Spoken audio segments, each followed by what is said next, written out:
Oi, olá a todos. Eu sou o Luiz Libório, e vim hoje dar uma boa notícia. Essa boa notícia, de alguma maneira, se relaciona à altura. E eu vou falar um pouquinho sobre o assunto, sobre a altura, antes de dar essa boa notícia, tá bom? Bom, esse assunto me interessa, principalmente porque uma das minhas características mais lembradas pelas pessoas, obviamente as pessoas que me conhecem, é a minha altura. Eu tenho 1,89, às vezes eu meço 1,90, eu não sei, aparentemente alguém me disse um dia que ao longo do dia a gente estica um pouquinho, né? Extensão muscular, não sei se isso é verdade, mas eu sou um homem alto. E isso é uma forma de reconhecer, né? Às vezes você serve até como ponto de referência para as pessoas, né? Aonde você está, né? Alguém liga, amiga. Ah, eu estou perto desse homem alto aí na esquina. E essa referência que nós temos em pessoas altas também diz respeito ao simbólico, né? Muitas vezes nós nos cercamos de homens considerados valorosos ao longo da história, grandes cientistas, grandes escritores, grandes filósofos, grandes poetas, enfim, pessoas que de alguma maneira foram consideradas maiores do que as outras pessoas, né? Isso não necessariamente, claro, em relação à altura, mas em relação à mente, conhecimento, enfim. Mas, voltando à questão da estatura física, eu gostaria de iniciar os comentários a partir de uma passagem da Bíblia que está aqui, 1 Samuel 16. Né? Para contextualizar o assunto, Samuel estava indo ungir Davi como rei, né? Mas ele ainda não sabia quem era Davi. E chegando nesse lugar, ele vai ter o seguinte pensamento, né? Sucedeu que entrando eles, né, Samuel e Jessé, o pai daqueles rapazes, viu a Eliabe e disse consigo: certamente está perante o Senhor o seu ungido. Porém o Senhor disse a Samuel: não atentes para a sua aparência, nem para a sua altura, porque eu rejeitei. Porque o Senhor não vê como vê o homem vê o exterior, porém o Senhor o coração. Bom, Samuel pensou, esse aí, que é o mais alto, deve ser o rei, né? Deve ser o próximo rei. Mas o Senhor tinha rejeitado aquele que seria Eliabe. E a gente vai lendo e vai percebendo que Davi fica lá para o final dessa escolha. Parece que não era realmente um nome que os outros homens esperavam que Deus escolhesse, mas era aquele, inclusive, que algumas passagens adiante o Senhor vai dizer que é o homem segundo o coração de Deus, né?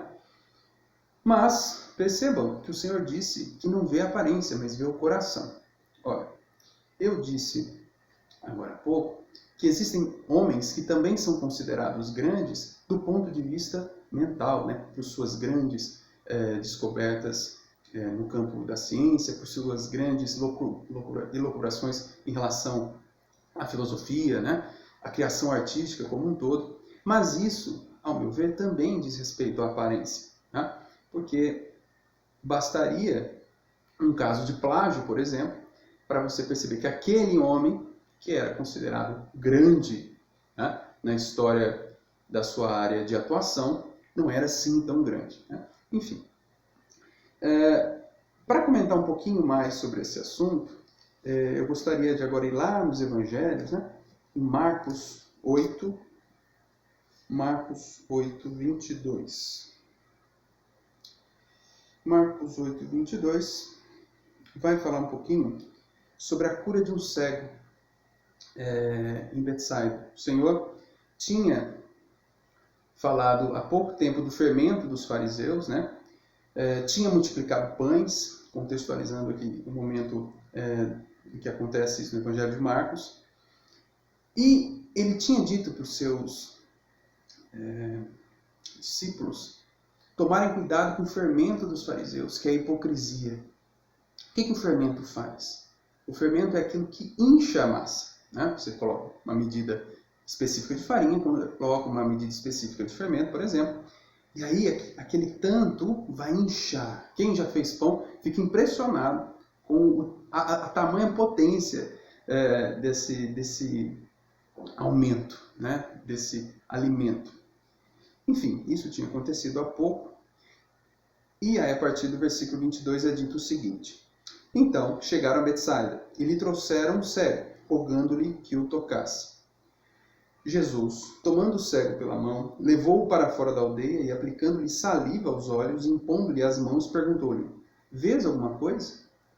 Este, recobrando a vista, respondeu: Vejo os homens, porque como árvores os vejo, andando.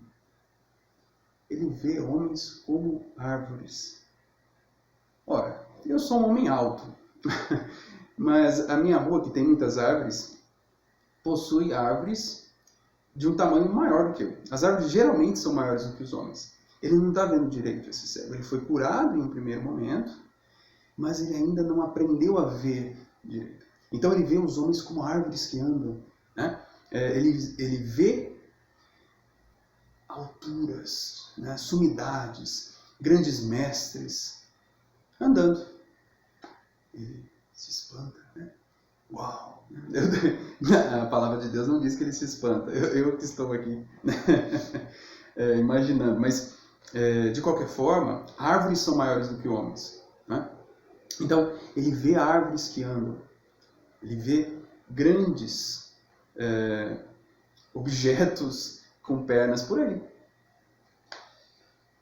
E a continuação, versículo 25 agora. Então, novamente, lhe pôs as mãos nos olhos.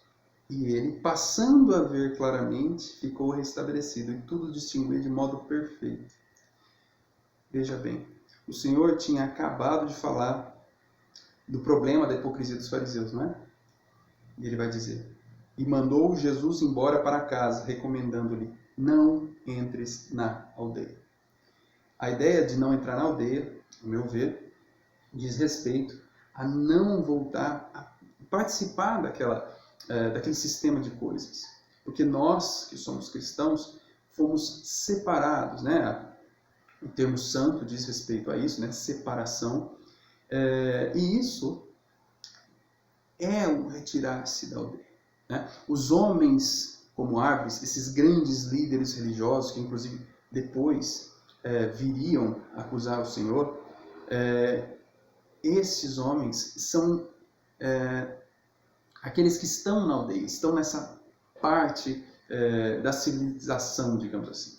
Existe uma passagem também no Novo Testamento que fala para nós sairmos, né, levando o vitupério de Cristo. Esta ideia de sair, separar-se, diz respeito também à estatura dos homens. Porque enquanto você vê homens como árvores andando por aí, você vai acabar de uma maneira ou outra idolatrando imagens, sejam figuras artísticas, figuras científicas, figuras filosóficas, né? Sejam aqueles que representam de uma certa maneira alguma ideologia, né? De qualquer espectro político. E isso, é claro, em certa medida é idolatria. Ok? Bom, mas ainda falando sobre a questão da altura, né, dos homens e dessa relação da altura com o inchaço, né, causado pelo fermento da hipocrisia, eu gostaria de ler Lucas 13, 22 agora. Presta atenção nisso, porque essa passagem é muito utilizada para falar da dificuldade de ser salvo. Eu gostaria de fazer uma leitura um pouco diferente sobre o assunto. Lucas 13, 22.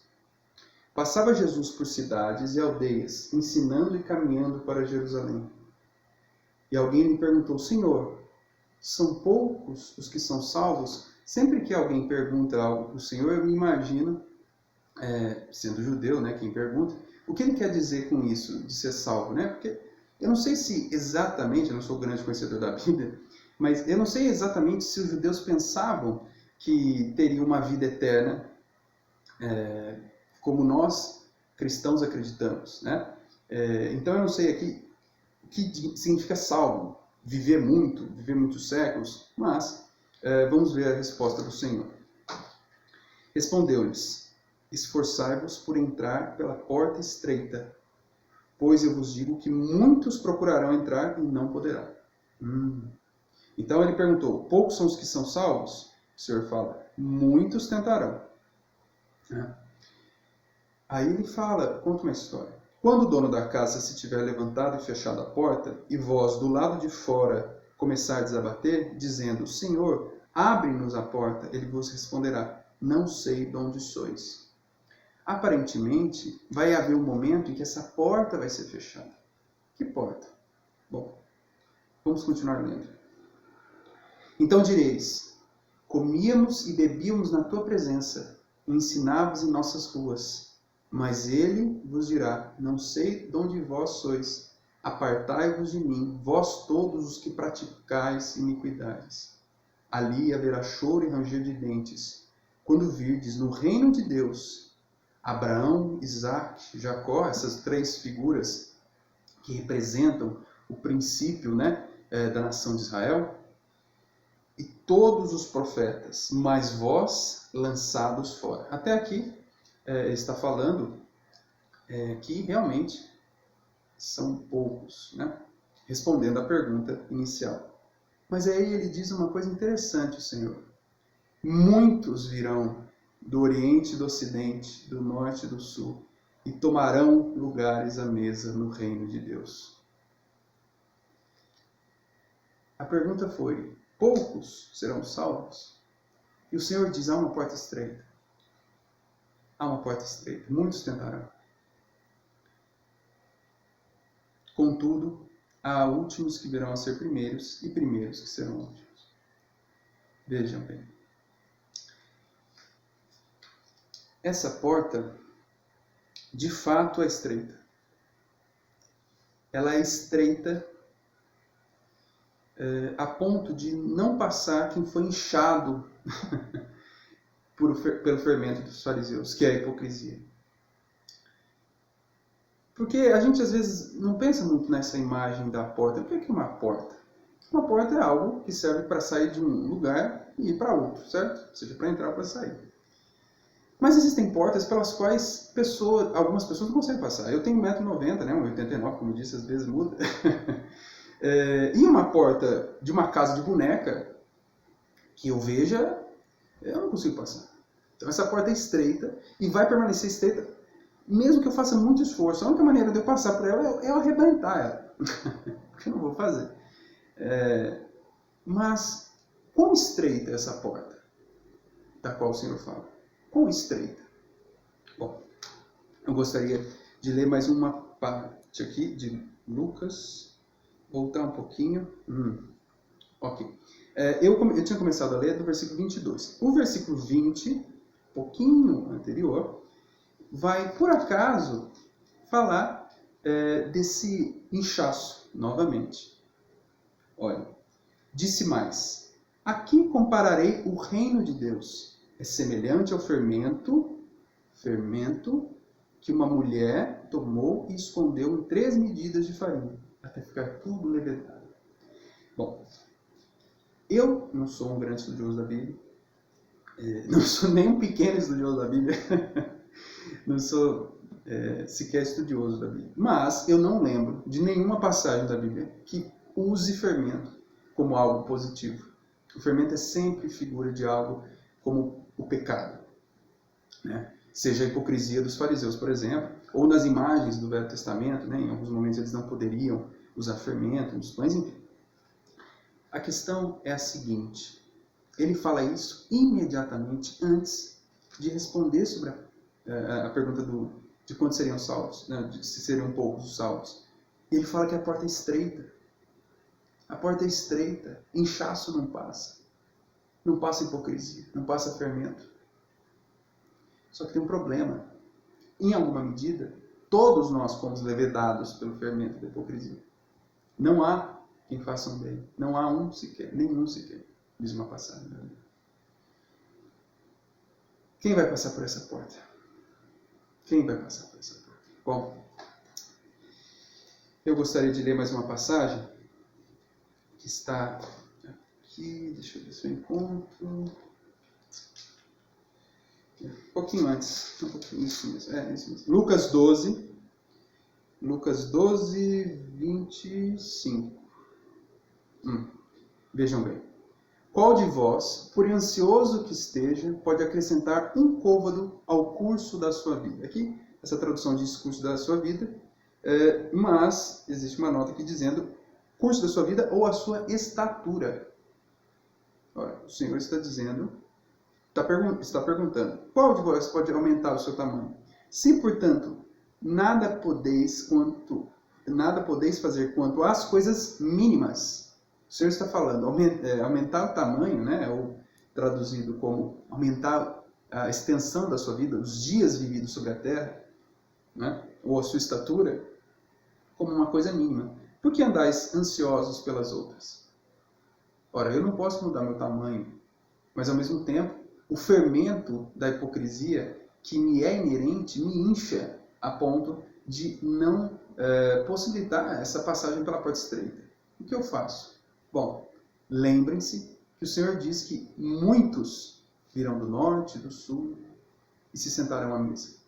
Como é que eles passarão por essa porta, que é estreita? Como? Eles não podem mudar de tamanho, né? Não podem aumentar um côvado da sua estatura, embora o fermento da hipocrisia faça isso de maneira simbólica. Como? Bom, existe um homem que passou por essa porta. Um homem que não está incluso naquele que todos pecaram. Porque todos pecaram, exceto ele. Ora, é claro que eu estou falando do Senhor Jesus, né? Para falar um pouquinho mais sobre isso, sobre quem é este nosso Senhor, eu gostaria de ler Hebreus 2, 5. Pois não foi a anjos que sujeitou o mundo que há de vir, sobre o qual estamos falando. Antes, alguém em certo lugar deu pleno testemunho, dizendo: quem é o homem que dele te lembres, ou o filho do homem que o visites? Fizeste-o por um pouco menor que os anjos. Olha o tamanho. De glória e de honra o coroaste. Todas as coisas, aí tem digo assim, construíste sobre as obras de suas mãos, né? Todas as coisas sujeitastes debaixo de seus pés. Ora, desde que lhe sujeitou a todas as coisas, nada deixou fora do seu domínio. Agora, porém, ainda não vemos todas as coisas a ele sujeitas. Vemos, todavia, aquele que por um pouco, tendo sido feito menor que os anjos, Jesus, por causa do sofrimento da morte, foi coroado de glória e de honra, para que pela graça de Deus provasse a morte por todo o homem. O Senhor, ao contrário de nós que nos inchamos com o fermento da hipocrisia, se diminuiu. Aquele que é Criador de todas as coisas, Deus, enviou seu Filho, né? Também Deus, o fez experimentar a morte no lugar de todos os homens, como diz aqui. Porque convinha que aquele por cuja causa e por quem todas as coisas existem, conduzindo muitos filhos à glória que os muitos. Que coisa linda! Aperfeiçoasse por meio de sofrimentos o autor da salvação deles. Pois tanto o que santifica como os que são santificados, todos vêm de um só. Por isso é que ele não se envergonha de lhes chamar irmãos, dizendo: a meus irmãos declararei o teu nome, cantar-te-ei louvores no meio da congregação. E outra vez, eu porei nele a minha confiança. E ainda, eis aqui estou eu e os filhos que Deus me deu. Que coisa maravilhosa! Visto, pois, que os filhos têm participação comum de carne e sangue, destes também ele igualmente participou, para que por sua morte destruísse aquele que tem o poder da morte, a saber, o diabo, e livrasse todos que pelo pavor da morte estavam sujeitos à escravidão por toda a vida. Pois ele, evidentemente, não socorre anjos, mas socorre a descendência de Abraão. Vejam bem, essa passagem diz muitas coisas, mas eu vou focar na questão do tamanho de Cristo. Existe uma passagem na Bíblia que nem os céus comportam Deus, né? E este se fez, né, o Filho, parte de Deus, né? Deus, Filho, se fez um pouco menor que os anjos, para experimentar a morte no lugar do homem. E dessa maneira fazer com que haja muitos filhos, para que muitos se sentem à mesa de Abraão, de Isaac e de Jacó. Bom, para completar o pensamento, eu gostaria de ir lá no Salmo 24, para que a imagem da porta volte às nossas mentes. Porque, veja, o Senhor era grande, se fez pequeno, tá. Mas e eu? Eu continuo sem conseguir passar pela porta estreita, porque eu continuo inchado pelo fermento da minha própria hipocrisia, pelo fermento dos meus pecados. O que eu faço com isso? Bom, Salmo 24. Ao Senhor pertence a terra e tudo o que nela se contém, o mundo e os que nele habitam. Fundou-o a ele sobre os mares e sobre as correntes a estabeleceu. Quem subirá ao monte do Senhor? Parece a pergunta aqui que aquela pessoa fez ao Senhor, né? Serão poucos os salvos? Quem há de permanecer no seu santo lugar? O que é limpo de mãos e puro de coração, que não entrega sua alma à falsidade, nem jura dolosamente. Eu não sei vocês, mas segundo essa descrição eu estou fora. Diz que é limpo de mãos. Ora, o Senhor diz que aquele que se ira contra o seu irmão, aquele que odeia o seu irmão, é culpado de homicídio. Eu faço isso. Eu sou homicida do ponto de vista espiritual porque eu me iro, porque eu sou mau. Eu odeio porque eu sou mau. Eu não sou puro de coração. O que eu vou fazer? Eu estou perdido. Estamos todos perdidos, é isso. A priori estamos todos perdidos. É por isso que Jesus Cristo esteve aqui. É isso que ele veio fazer. Ele não é uma árvore que anda, né? Ele é um que veio exatamente para passar por aquela porta estreita o suficiente para deixar passar ele. Este obterá do Senhor a bênção e a justiça do Deus da sua salvação. Tal é a geração dos que o buscam, dos que buscam a face do Deus de Jacó. Como? Estes que são limpos de mãos e puros de coração. Ora, mas não há quem faça o bem, não há um sequer. Como é essa geração? Ora, o Senhor comprou com seu sangue povos de todas as nações, de todas as línguas, de todos os lugares, de todas as épocas, para que se sentem a essa mesa de Abraão, de Isaac e Jacó. E como? Levantai, ó portas, as vossas cabeças. A porta estreita se alarga em Cristo. Não porque agora você pode fazer o que você quiser, pode pecar tranquilamente. A questão não é essa. A questão é que Ele é a porta. Ele é aquele que cabe certo na descrição de limpo de mãos e puro de coração. E sendo pequeno como homem, Ele é grande como Deus. E pode, pelo seu sangue, pelo seu sacrifício, salvar todos os homens que nele creem. Para que entre o Rei da Glória. Quem é o Rei da Glória? O Senhor forte e poderoso, o Senhor poderoso nas batalhas. Levantai, ó portas, as vossas cabeças. Levantai-vos, ó portais eternos, para que entre o Rei da Glória. Quem é esse Rei da Glória? Agora a pergunta não é mais quem subirá no monte santo do Senhor. Não é mais serão poucos os salvos. Agora não é sobre mim, sobre você, sobre o pecado de alguém específico, pessoas acusando pessoas. Agora é sobre aquele que passou pela porta. é aquele para o qual as portas levantam as suas cabeças, para que passe aquele que é criador de todas as coisas. O Senhor dos Exércitos, Ele é o Rei da Glória. De fato, Deus é bom, porque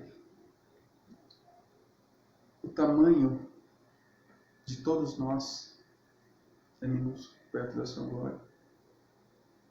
E por nós, Ele saiu dessa imensidão do grande eu sou e se fez um pouco menor que os anjos, para ser humilhado, vituperado pelos homens, passar pela morte de cruz e ressuscitar no terceiro dia para a nossa justificação. Este é o Rei da Glória. Por fim, eu gostaria de ler algo que esta porta, que é Cristo, que é ao mesmo tempo o Rei da Glória, que passa pela porta e possibilita que muitos venham do norte, do sul, do leste, do oeste, se assentem à mesa de Abraão, de Isaac e Jacó. Eu vou citar algo que ele disse aqui em João 3,16. Porque Deus amou ao mundo de tal maneira que deu o seu Filho unigênito, para que todo o que nele crê não pereça, mas tenha a vida eterna. Porquanto Deus enviou o seu Filho ao mundo, não para que julgasse o mundo, mas para que o mundo fosse salvo por ele. Esse é o Rei da Glória. O sangue de Cristo é suficiente para fazer com que todos os homens sejam salvos. Porque ele veio para que os homens todos sejam salvos. Mas aquele que crê nele será salvo. Você crê nisso? A boa notícia é que se você crê, você está salvo. Essa é a boa notícia que eu deixei para o final. É isso. Até mais.